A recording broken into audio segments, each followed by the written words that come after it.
Donc bonjour à tous, bienvenue sur ce nouvel épisode de La Tête à Papineau, le podcast Bistro Brain. On est aujourd'hui à l'épisode 29 avec Marika. Bonjour Marika. Bonjour Julie. Et Loïc. Salut Loïc. Bonjour, j'espère que tu vas bien. Très bien, merci beaucoup.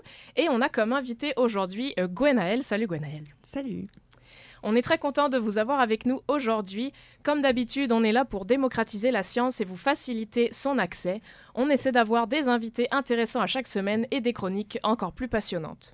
Un retour rapide sur les derniers événements qui ont eu lieu pour Bistro Brain depuis la publication de l'épisode 28 en date du 13 octobre. On a eu le 8 novembre Quantique au Bokeh Bière à Sherbrooke. Pour nous, c'est encore dans le futur puisqu'on enregistre cet épisode le 1er novembre, mais merci à tous pour votre intérêt. Comme toujours, nos événements sont disponibles en rediffusion sur notre chaîne YouTube. Et aujourd'hui, comme je l'ai dit, on va avoir une chronique de Marika qui va nous parler du recyclage des eaux usées, si je ne m'abuse. Et ensuite, on va avoir Loïc qui va passer en entrevue Gwenaëlle. Tout de suite, on rentre dans le vif du sujet avec la chronique de Marika. Merci Julie. Donc d'abord, je vais vous poser la question. Avez-vous déjà entendu l'expression « or bleu » ? Ça vous dit quelque chose? Peut-être pour l'eau, justement? Oui, exactement. Donc, l'or bleu, c'est la précieuse eau potable, celle qui glisse dans nos lacs et nos rivières, celle qui rend le paysage du Québec si magnifique. Certaines prennent l'eau potable qui sort du robinet pour acquise, mais aujourd'hui, je vais vous faire réfléchir sur sa valeur et qu'est-ce qu'on peut faire pour la préserver. L'eau douce représente seulement 2,5 % de l'eau retrouvée sur toute la planète Terre.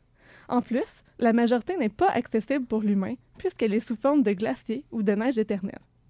Les sources d'eau potable sont les eaux de surface et les eaux souterraines. Les eaux de surface sont les étendues d'eau que vous connaissez, donc les lacs, les rivières, les marais. Les eaux souterraines, tant qu'à elles, se retrouvent au niveau de la nappe phréatique. Non, pour certaines qui pourraient peut-être penser à ça, la nappe phréatique, ce n'est pas une rivière qui coule à une certaine profondeur sous nos pieds. C'est plutôt une partie du sol où toutes les cavités, par exemple les pores des sédiments, les fractures des roches, sont remplies d'eau. Donc, c'est l'eau de pluie qui va s'infiltrer dans le sol et s'accumuler entre les roches. Franchement, tu vois, les nappes phréatiques, moi j'étais persuadée que c'était une rivière qui coulait quelque part sous terre. Je ne savais pas du tout que c'était pas ça. Moi aussi, pendant longtemps, honnêtement. C'est représenté aussi un peu comme ça, il me semble, dans certains livres. Bah ouais, les représentations graphiques, ouais, c'est ça aussi que j'ai comme souvenir à l'école ou quoi, on a un peu vu on ça. va prendre l'image d'un lac, c'est ça, sous nos pieds, mais non. Dans de nombreux pays où une part importante de la population vit sous le seuil de la pauvreté, la seule source d'eau potable, c'est d'ailleurs l'eau souterraine, donc parce qu'il n'y a pas de lac accessible. Et les gens parcourent des kilomètres à pied pour accéder à cette eau potable. Mais à l'opposé, dans les pays développés comme le Canada, l'eau potable est accessible directement par le robinet. L'eau potable est partout dans nos maisons, donc dans l'évier de la cuisine, dans le lavabo de la salle de bain et même dans nos toilettes. Donc, et oui, l'eau que nous utilisons pour tirer la chasse d'eau est potable, malheureusement. Plusieurs scientifiques se penchent sur diverses solutions pour réduire notre consommation d'eau et l'une d'entre elles est la réutilisation de l'eau grise. Donc, je vous pose la question. Est-ce que vous connaissez le terme « eau grise »? Qu'est-ce que cela signifie? Moi, j'en ai aucune idée. Gwenaëlle, une idée? Je sais pas, mais je suppose que c'est comme de l'eau déjà un peu utilisée, mais pas trop, qu'on peut Exactement. réutiliser. Ouais, de l'eau contaminée, là. Oui. Il y a deux termes. Dans le fond, l'eau grise, c'est un type d'eau usée, donc vous avez tout à fait raison. Les eaux usées sont regroupées en différentes catégories. Donc, il y a les eaux usées domestiques, qui viennent des ménages, des maisons, et les eaux usées municipales, les eaux usées agricoles et les eaux usées industrielles, donc dans les différentes catégories. Pour les eaux usées domestiques, elles peuvent soit être grises ou noires, donc deux petites couleurs qui ont chacun leur signification. Les eaux grises, comme notre invité a dit, c'est des eaux faiblement polluées. Donc, ça va être celles qui vont être peu chargées en matières toxiques, celles qui ont moins de risques au niveau sanitaire. Et à l'opposé, on a les eaux usées qu'on va appeler noires, celles qui ont été en contact avec les matières fécales et d'autres substances plus polluantes comme les produits cosmétiques, ça peut conduire des produits chimiques, etc. Et mettons l'eau qu'on utilise pour laver notre sol, par exemple, ouais, au final, elle finit plutôt grise. Est-ce qu'elle se classifierait dans les eaux grises ou dans les eaux noires? Pour laver notre plancher ou des trucs Ouais. ménagers, on qualifie de grise. OK. Parce qu'il y a des produits ménagers, ça peut être certains produits, mais c'est ambigu selon certaines études, mais généralement, on la considère grise. OK. Et donc, je vais tester si vous avez bien compris la différence entre eau grise et eau noire. Si je vous pose la question, l'eau de la douche, déjà utilisée, est-ce qu'elle est grise ou elle est noire? Grise. Ouais, grise, on se nettoie pas avec des détergents industriels. Oui. Ouais, c'est mieux pas, toujours. Finalement. Effectivement, c'est de l'eau grise. Et l'eau qui va être utilisée par la toilette, elle va être noire ou grise. Ben, noir, du coup. Oui. Parce qu'à cause des matières Cosmétique. fécales. Exactement. Toilette, ok. Mais j'ai compris, faut faire sa toilette, pas... Oh non. C'est différent, là, Ouais. du coup. C'est dommage. Il y a une nuance, vraiment. Celle pour faire sa toilette, oui, eau grise ou même eau potable, on peut aller dans cette direction-là. Mais post-utilisation, eau noire. Bah, c'est dans la Seine actuellement en France, Paris, où ils ont les soucis avec tout ce qui est matière fécale dans la Seine pour les JO. Où ils ont encore, je crois, il me semble que ça se compte en plusieurs centaines de logements qui rejettent encore directement dans la Seine leurs déchets des matières, les matières fécales dans la Seine. Oui, et ça, c'est un grand problème au niveau de l'environnement, l'accumulation de matières toxiques, de colis, etc. dans notre environnement. On ne veut pas que ça se propage dans les cours d'eau. Donc, on a des endroits spécifiquement pour l'enfouissement dans un monde idéal. Voilà. Et donc, sinon, dans les résidences, les eaux grises sont généralement issues, comme on a dit, des douches, des baignoires, mais on a aussi celles des lavabos, des laveuses, des éviers de cuisine et du lave-vaisselle. Donc, tout cela va compter dans les eaux grises. Et donc, il y a plusieurs études qui se penchent sur la faisabilité à ce que les eaux grises puissent être traitées puis réutilisées afin de resservir des ressources alternatives à l'eau potable pour certaines applications. Et donc, dans ces applications, on peut avoir, par exemple, l'alimentation de la chasse d'eau des toilettes. Est-ce qu'on a vraiment besoin de l'eau potable pour cette utilisation? De l'eau grise, qui a, par exemple, déjà servi à laver notre vaisselle, pourrait tout à fait servir à utiliser la chasse d'eau. Un autre exemple serait le nettoyage des surfaces extérieures ou laver notre véhicule. Ça pourrait tout à fait être utilisé. Non, ce serait l'arrosage des espaces verts. Donc, on dit ici qu'on exclut les potagers et tout ce qui est d'usage agricole parce qu'éventuellement, ça va être lié à la consommation humaine. Donc, est-ce que vous avez des commentaires par rapport à ces applications que je vous nomme ici, des impressions? Pour tout ce qui est espace vert, ils excluent les eaux qui viennent des usages agricoles du fait de tout ce qui est présence de produits phytosanitaires, je crois qu'on dit? Oui, c'est ça. Il y a certaines études qui l'incluent. Donc, est-ce qu'on pourrait s'en servir comme de fertilisant? Il y a des études qui sont faites. Avec les excréments humains, on ne peut pas aller là. Mais avec l'eau grise, c'est ça. Il y a certaines études que j'ai vues passer aussi qui disaient que oui, ça augmentait la quantité de nutriments dans l'eau. Mais ça peut avoir certains effets d'accumulation de métaux dans le sol, ce qui n'est pas souhaitable non plus. Donc, c'est toutes des choses à étudier avant de vraiment implanter en masse. Au final, je trouve que ça a l'air compliqué parce que même s'ils catégorisent eau grise et eau noire, il y a quand même des différences qui font que, comme tu as dit aussi tantôt, là, c'est assez fluide la différence entre les deux. Donc, savoir exactement qu'est-ce qui peut être utilisé à quel moment paraît compliqué comme classification. Mais c'est une nécessité, notamment l'eau des toilettes. On s'entend que, bon, à part le chat, peut-être personne va boire dans les toilettes. Là. Ouais, mon chat fait ça beaucoup. Le mien aussi. Oui, exactement. La classification est pas super claire. C'est ça qui essaie de... Puis est-ce qu'on peut vraiment dire que l'eau qui provient de la douche est 100% de l'eau grise et qu'elle a zéro été en contact avec des matières fécales? Ça aussi, ça dépend des environnements, des cultures, des habitudes. Donc, si on avait à classifier en fonction d'où provient l'eau, il faudrait vraiment éduquer la population. Je pense aussi avoir une tuyauterie très différente pour que le système fonctionne aussi. Et pourquoi ils ne les classifient pas plus en fonction des contaminants présents que du type d'utilisation? Enfin, après, les contaminants découlent du type d'utilisation, mais si tu mets des éléments précis, ça ne permettrait pas d'affiner et justement d'ajuster beaucoup plus précisément leur classification? Oui, je pense que c'est un bon élément de réponse. Je pense que pour simplifier, on dit la provenance des différents endroits dans la maison, mais dans leur classification, puis dans le type d'utilisation qu'on fait de la réutilisation de l'eau, qu'elle soit traitée ou non, on tient vraiment compte de la composition exacte de l'eau.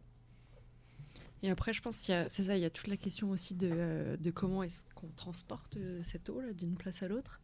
Puis il y a aussi quelques applications là, qui m'ont fait tiquer, comme quand tu parlais de nettoyer sa voiture ou moi le premier réflexe que j'ai c'est genre juste on nettoie pas la voiture là. Enfin je vois des gens qui les nettoient toutes les semaines voire même plusieurs fois par semaine. Moi, une fois tous les 2 ans c'est déjà pas mal là. C'est une belle manière ça peut faire économiser pas mal d'eau déjà. Et réduire à la source, c'est toujours la meilleure option, je crois. Ça. Et donc, c'est ça, on est d'accord qu'au niveau environnemental, ça, c'est des idées très attrayantes. On est aussi au niveau de la réutilisation, comme on a mentionné, tous des bons exemples. Parce que surtout, par exemple, pour donner les chiffres de la consommation d'eau, en moyenne, une famille de 4 personnes rejette en moyenne 220 000 litres d'eau grise par année, ce qui représente 150 litres d'eau par personne par jour. Donc, c'est vraiment une quantité énorme. Puis, on pourrait se demander en tant que société, qu'est-ce qu'on peut faire avec cette quantité-là si on optait pour la réutilisation de ce type d'eau usée ou le recyclage. Par exemple, en l'utilisant pour flusher une toilette, ça pourrait faire des grands bons. Puis ça permettrait notamment, juste cette action-là, de réduire de 30% notre consommation totale d'eau potable à la maison. Ce qui est énorme. C'est énorme. Juste pour une action, ce qui est lié à la toilette. Donc, c'est vraiment un grand enjeu. Donc, alors, c'est ça, on peut demander, mais pourquoi on ne le fait pas? Pourquoi c'est pas déjà implanté? Mais c'est parce qu'il y a notamment des risques, comme on a dit, la composition peut varier. L'eau grise, elle peut contenir des traces de poussière, de graisse, de nourriture, des cheveux, des détergents. Il faut s'assurer que ça ne soit pas consommé par les habitants de la maison non plus. Donc, il faudrait peut-être qu'il y ait des endroits distinctifs clairement identifiés, eau potable, eau grise réutilisée, qui a été traitée, bien sûr, mais tout de même, il n'y a pas exactement la même composition que l'eau potable. Puis, il faut être capable de confirmer aussi à quel point on est certain que cette eau-là n'a pas été en contact avec des bactéries coliformes fétales, avec du E. coli. Donc, c'est des craintes que les populations ont. Donc, c'est surtout au niveau, quand on regarde au niveau de l'acceptabilité sociale, si les gens adhèrent à utiliser ce type d'eau-là, c'est beaucoup au niveau de la santé, justement. Il n'y a pas aussi un souci d'infrastructure pour tout ce qui est tuyauterie, plomberie au sein des bâtiments pour ajouter une ligne supplémentaire, par exemple, pour les toilettes? Il faut le système au sein de la ville, mais il faut aussi le système au sein du bâtiment pour pouvoir fournir. Oui. Puis au niveau du bâtiment, justement, ça se développe, mais c'est pas implanté par défaut présentement. Mais oui, il y a des recherches qui se font pour implanter des tuyauteries, soit en dessous du système actuel ou dans les murs, dépendamment si on parle de la douche ou d'ailleurs. Puis ça demande aussi une adaptation. Moi, j'ai déjà vu des pubs pour des toilettes où il y a le robinet pour se laver les mains au-dessus, comme ça l'eau va directement dans la chasse d'eau. Mais moi, j'ai pas envie de refaire ma salle de bain tout de suite. Enfin, peut-être dans 5 ans, 10 ans, j'y penserai, mais c'est ça, c'est aussi un coût de pouvoir avoir ce genre d'adaptation dans une maison, par exemple. Je pense qu'il faut penser à long terme dans cette optique-là, justement. Quand les gens vont faire leur rénovation, ça serait quoi un idéal? C'est un investissement, mais après, c'est sûr, ça ne peut pas être du jour au lendemain changer, peut-être passer à la consommation pour ces éléments-là, ou en tout cas pas sur une échelle générale, ou plus de 50% de la population, je pense. Vous pouvez vous demander comment et pourquoi on voudrait rivaliser les eaux grises. Mais donc, d'abord, juste préciser, on a mentionné tantôt, mais une étape essentielle de la réutilisation des eaux, c'est le traitement de l'eau grise. Donc, il y a différentes technologies qui sont développées pour récupérer et traiter l'eau grise. Par exemple, il y a une chercheuse au Centre des technologies de l'eau qui s'intéresse à des systèmes électrochimiques, donc un type d'énergie propre qui permet de traiter plusieurs polluants organiques et inorganiques qui sont contenus dans l'eau grise en faisant passer un courant électrique. Donc, ça va interagir avec les différents électrolytes dans l'eau pour la traiter. Je ne rentrerai pas dans les détails du traitement ni dans les différentes applications. C'est plus les gens en génie des eaux dans ces domaines-là qui pourraient nous renseigner, mais il y a plein de beaux articles là-dessus que j'ai survolés.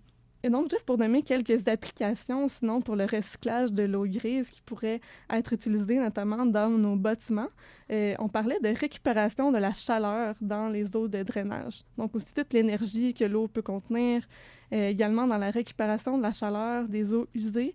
Ça pourrait être un moyen efficace de réduire l'énergie nécessaire pour préparer l'eau chaude sanitaire. Donc vraiment au niveau des tuyaux, l'eau qui se promène, que c'est pas essentiel d'avoir de l'eau potable nécessairement dans ce processus-là. Et donc, voilà, sinon, il y a plein d'articles scientifiques. J'ai vu une review publiée en 2023 qui fait un beau tour d'horizon sur les différentes avancées. Le terme réutilisation de l'eau grise est abordé depuis 2001 et depuis, c'est une thématique vraiment en croissance. C'est un article avec plein de belles images. Et en tout cas, je vous recommande comme type de review bien effectué. Ça donnait... On pourra la mettre dans les sources, en tout cas dans le petit texte de l'épisode, si vous voulez avoir accès à cette review-là. Et sinon, en bref, depuis les années 1900, la consommation d'eau douce mondiale à des fins tant agricoles, industrielles et municipales a été multipliée par plus de 6. Donc, c'est vraiment énorme, mais au moins, fait encourageant, on observe un ralentissement depuis les années 2000 dans cette augmentation. Donc, on peut se demander, puisque 40 à 80% des eaux usées des bâtiments sont de l'eau grise, donc pourquoi on ne pourrait pas préserver l'or bleu, cette eau potable, en recyclant l'eau grise? Je vous laisse là-dessus réfléchir à la maison. Merci beaucoup, Marika, pour cette chronique. Super, merci beaucoup, Marika, pour cette chronique. Et on revient juste après une petite pause.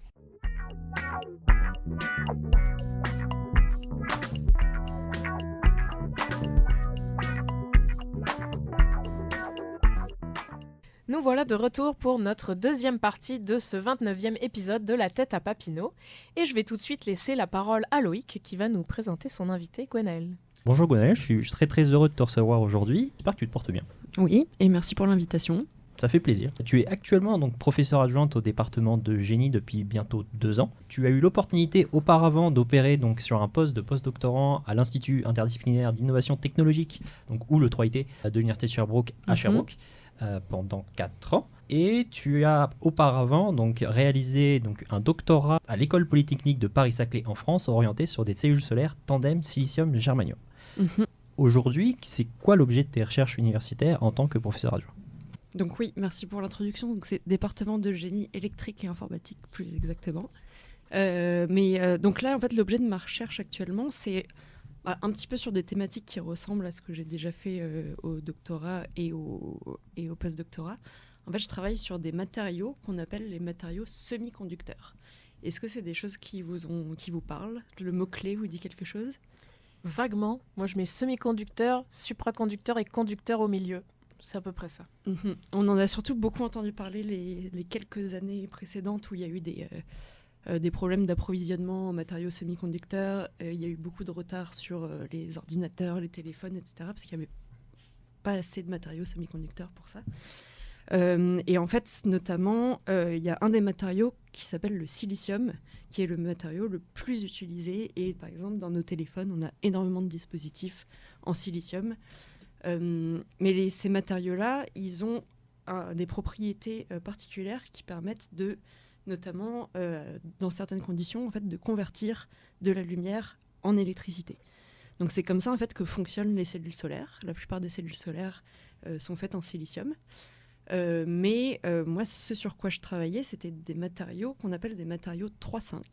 Donc pour ceux qui se souviennent un peu de leur cours de chimie ou avec le grand tableau et tous les éléments, là, en gros, c'est la colonne 3 puis la colonne 5 de ce tableau de Mendeleïev. Donc typiquement du GaAs, GaInP, etc. Et en fait, ces matériaux ont des propriétés encore meilleures que le silicium et permettent d'avoir des dispositifs qui ont des super bonnes performances. Donc notamment, moi je travaille sur des cellules solaires à très haute performance. Et ces matériaux 3,5 sont aussi utilisés dans plein d'autres applications, comme les lasers par exemple, ou des convertisseurs qui peuvent transformer, encore une fois, c'est la lumière en électricité. Donc là, mes recherches actuelles, c'est vraiment sur la fabrication de dispositifs en matériaux 3,5. Et petite question comme ça, pourquoi est-ce que c'était pas moins utilisé en tout cas avant? Pourquoi on a commencé par le silice? Est-ce que c'est une question d'abondance des matériaux ou de... Excellente question, et tu as donné la réponse de la question. Non, c'est ça, c'est qu'au niveau en fait du coût, le silicium, c'est le deuxième élément le plus abondant sur Terre. Après, est-ce que vous savez quel est le premier élément le plus abondant ? J'aurais tendance à dire le carbone. Exactement. Donc c'est ça. Et le silicium, en fait, ça se trouve dans le sable, par exemple. Donc le sable, c'est du SiO2, et ensuite on vient le purifier en enlevant l'oxyde, et ça va donner du silicium. Donc c'est vraiment un matériau très très abondant, peu cher. L'industrie est tellement poussée là-dedans qu'on a aussi des rendements de fabrication qui sont très très importants, donc les coûts sont très faibles. Merci beaucoup pour ta réponse. Tu n'es pas seulement impliqué donc, sur le plan scientifique, mais aussi sur le plan de la communication. Tu as une chaîne YouTube nommée Acadocmia, qui est fort de près de 2000 abonnés, qui a pour thème donc, un sujet très important, la communication scientifique. Sur cette chaîne, tu nous parles de comment faire de belles figures, comment les présenter, ces figures, et les erreurs, par exemple, à ne pas faire lors d'une défense de thèse. Tu nous parles aussi de gestion de réunions afin de mener à des meetings qui sont efficaces. On voit bien que tu mets donc un point d'honneur sur la communication. Comment en es-tu venu à vouloir parler de ce sujet en particulier ? Oui, alors en fait, la raison pour laquelle j'en suis venue à vouloir en parler, et surtout sur une chaîne YouTube, c'est principalement parce que j'en avais marre de répéter la même chose tout le temps.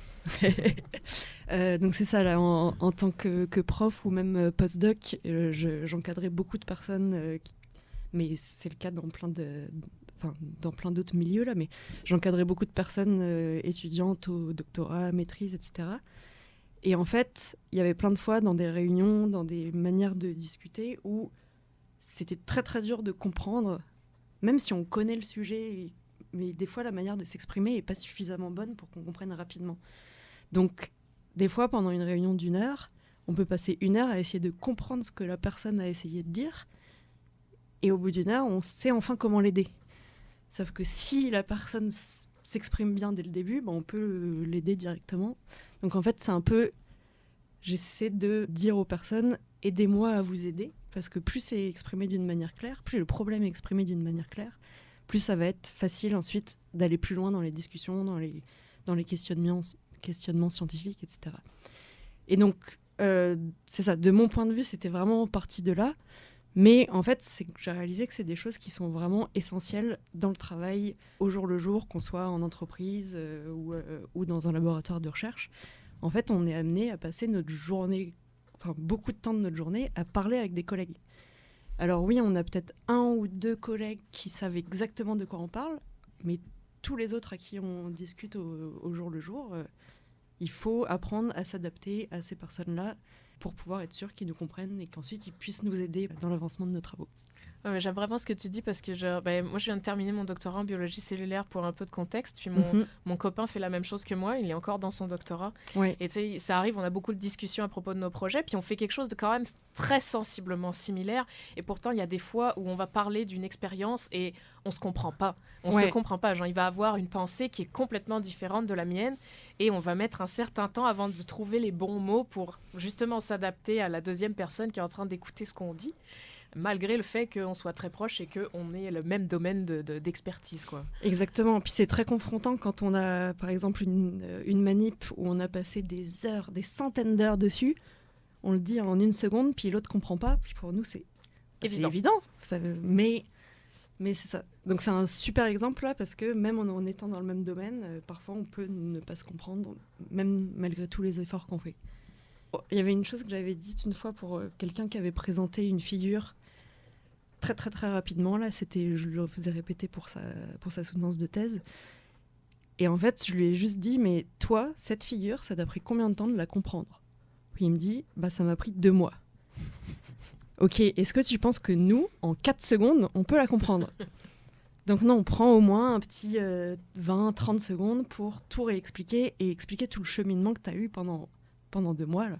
Ça peut prendre que 20 secondes, mais ces 20 secondes sont importantes. Je répétais souvent d'écrire les axes, mentionner les différentes lignes. Pour lui, ça fait tellement des mois justement qu'il l'observe, donc il connaît la figure par cœur. On est comme non, mais qu'est-ce qu'il y a devant moi? On voit bien que ça augmente. Quoi? Tu nous as parlé que tu donnes des cours où tu parles de communication. Est-ce que pour toi, dans les formations actuelles qui sont proposées dans l'enseignement, tu vois ou tu penses qu'on donne ce qu'il faut à tous ces futurs scientifiques pour être capables de communiquer entre eux? Alors, C'est délicat à dire parce que ça dépend aussi de quelle formation on a pris, etc. À l'université de Sherbrooke, il y a quand même pas mal de formations, en tout cas au moins à la maîtrise et au doctorat, pas mal de formations qui sont proposées pour ça. Mais pour moi, c'est pas une question de formation, mais c'est une question de mindset.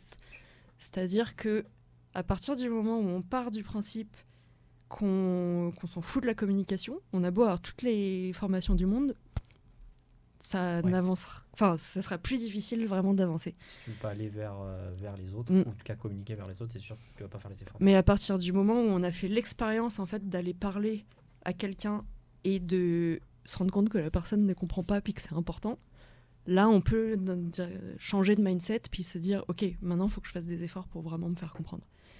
Moi, j'ai un exemple là, au tout début de ma thèse où je parlais à c'était une amie d'amis là. Puis elle me dit qu'est-ce que tu fais? Donc cette personne, elle était en histoire de l'art, je crois. Puis là, moi je dis je fais une thèse sur le photovoltaïque. Puis elle me dit ça veut dire quoi? Et là, d'un coup, moi, mon cerveau d'ingénieur qui a eu des cours sur le photovoltaïque, c'est là, mais photons et volts, c'est évident, c'est la lumière qui se transforme en électricité, machin. Mais non, quand on est littéraire qui a fait histoire de l'art, c'est normal qu'on sache pas ce que ça veut dire. Là. Et vraiment, ça a été un peu le coup de... Enfin, la réalisation, en fait, que les gens autour de nous, il y a des mots qui sont évidents pour nous, mais qui sont pas évidents pour les autres, puis c'est important d'en parler. Là. J'ai une dernière question pour toi. Quelle doit être la place de la vulgarisation scientifique au Québec? Très bonne question. La vulgarisation scientifique, en général, doit avoir une place importante. Du peu que je connais, j'ai l'impression qu'il n'y a pas énormément... Mais je compare à la France, là, d'où je viens, où il y a énormément de chaînes YouTube, de vulgarisation dans tous les domaines possibles et imaginables. Quand on va sur le YouTube anglophone, il y en a énormément aussi. Mais c'est vrai qu'au niveau du Québec, et peut-être que je ne connais pas assez non plus, là, mais il y a moins de quantité de vulgarisation. Puis je trouve que c'est important pour plusieurs raisons. Déjà parce que il y a plein de sujets dans la vie qui sont super intéressants. Puis la vulgarisation, c'est aussi comme ça qu'on peut aller chercher les plus jeunes qui ne savent pas du tout quoi faire de leur vie, puis en vulgarisant ou en faisant des expositions scientifiques ou quoi que ce soit. Ça peut faire naître une étincelle. Et la vulgarisation en général, qu'on soit jeune ou même plus âgé, moi il y a plein de nouvelles choses que je découvre en vulgarisation que j'adore. C'est pas du tout mon domaine, c'est de la socio, mais c'est super intéressant, puis on peut continuer à avoir plein d'étincelles tout au long de notre vie. Grâce à la vulgarisation et en étant face au public, ça permet aussi d'avoir des questions de citoyens et citoyennes qui sont des questions parfois plus intéressantes que celles qu'on se pose nous-mêmes. Moi, j'avais aussi eu l'exemple c'était sur le recyclage de panneaux solaires, où une fois, j'avais rencontré le père de quelqu'un qui était maire dans un petit village. Puis là, il me dit « Ah bah ouais, moi je veux bien les recycler, les panneaux, mais ça me coûterait la moitié de mon budget annuel d'aller faire recycler mes panneaux. Donc là, ils sont dans une grange, puis le jour où on me paiera pour, je le ferai. » Puis tu sais, tu peux pas en vouloir à cette personne qui dit la moitié du budget annuel de toute ma ville, ce serait recycler mes panneaux solaires d'il y a 15 ans. Ça fait du sens. Merci Gwenaëlle, ça faisait très plaisir de te recevoir ici aujourd'hui. Peut te retrouver donc sur la chaîne YouTube Acadocmia. C'est ça, c'est Acadocmia mais doc. Et c'est pas que pour les docs, c'est pour tout le monde. Mais le lien sera mis en description de l'épisode aussi de ta chaîne YouTube. Et merci beaucoup pour l'invitation, c'était très plaisant et à une prochaine. Avec plaisir. Merci beaucoup Loïc, merci beaucoup Gwenaëlle. C'était vraiment une super entrevue, c'est très intéressant. Moi j'aurais aimé connaître ta chaîne avant de faire ma soutenance de thèse qui était il y a 15 jours. Donc tu vois, ça aurait été, ça tombait à point. Donc merci beaucoup à toute l'équipe. Merci Marika pour cette super chronique sur le potentiel en fait des eaux usées grises, au moins grises, peut-être noires dans un futur plus ou moins lointain. Merci beaucoup Loïc pour l'entrevue et merci Gwenaëlle pour ta présence avec nous. On vous remercie à vous tous qui nous écoutez d'être encore présents et de nous écouter encore une fois pour cette 4e saison et donc ce 29e épisode de La Tête à Papineau. Et on en profite pour vous inviter aux prochains événements de Bistro Brain qui auront lieu d'ici la publication du prochain épisode de décembre. On va tout d'abord avoir à Trois-Rivières le 15 novembre notre événement psychologie à la Chasse-Galerie à partir de 17h30. Le 22 novembre, on sera à Montréal avec Biais cognitif dans l'univers du numérique, une collaboration avec Raccourci, une de nos plus vieilles collaborations à Bistro Brain, on les remercie pour ça. Cet événement aura lieu au Saint-Toublon, Côte-des-Neiges, à partir de 18h. Finalement, le 13 décembre à Sherbrooke, on va se retrouver pour l'événement Communication scientifique grand public en collaboration avec le Centre Compétences en Recherche Plus de l'Université de Sherbrooke, donc le CR+, événement qui aura lieu au Boquet-Bière à 17h. Et si vous avez apprécié cet épisode autant qu'on a apprécié le faire et que vous aimez nous écouter, que ce soit aujourd'hui ou les épisodes d'avant et d'après, n'hésitez pas à parler de nous à un ami et on se retrouve très bientôt.